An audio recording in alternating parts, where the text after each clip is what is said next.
जोंनि साफ्रोमबो मावथि सोद्रोमाफोरानो बा दैदेनगिरिफोरानो उफेरा बिसायख'थिनि हाबाफारियाव बाहागो लाजोबदों।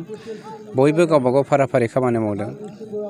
नै दानि सा इस्लाखाथा गामियाव जोंनि आगुनि मिनिस्टार मानव गेदेर बिदा गेदेर चन्दन ब्रह्म, थामहिनबा आथिखालनि जोंनि चिफ मानव गेदेर प्रमद बर' बिथांनि एडभाइजार, मोनसे कमिटिनि एडभाइजार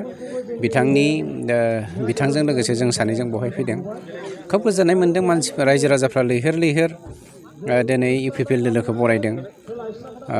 आं दाखालि नोंथांमोननि मिडियानि गेजेरजों बुंखादों, जोंनियाव खुनु प्रतिद्वन्दी गैया।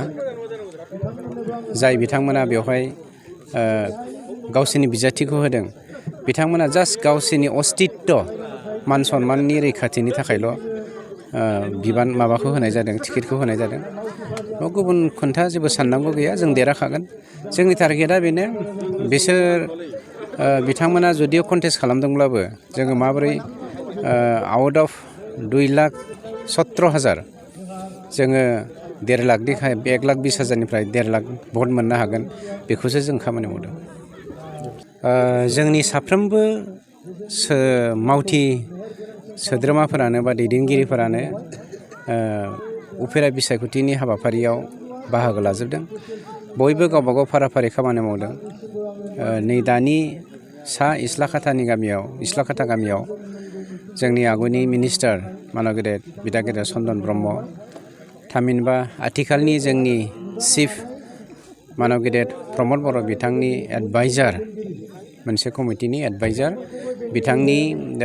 बिथांजों लोगोसे जों सानैजों बेवहाय फैदों। खोब गोजोननाय मोन्दों। मानसिफोर रायजो राजाफ्रा लैहोर दिनै UPPL दोलोखौ बरायदों। आं दाखालि नोंथांमोननि मिडियानि गेजेरजों बुंखादों, जोंनियाव खुनु प्रतिद्वन्दी गैया। जाय बिथांमोना बेवहाय गावसोरनि बिजाथिखौ होदों, बिथांमोना जास्ट गावसोरनि अस्तित्व मान सन्माननि रैखाथिनि थाखायल' माबाखौ होनाय जादों, टिकेटखौ होनाय जादों। गुबुन खोथा जेबो साननांगौ गैया। जों देरहाखागोन। जोंनि टारगेटआ बेनो, बिथांमोना जुदिअ कन्टेस्ट खालामदोंब्लाबो जोङो माबोरै आउट अफ 2,17,000 जोङो 1,20,000निफ्राय 1,50,000 भट मोननो हागोन, बेखौसो जों खामानि मावदों।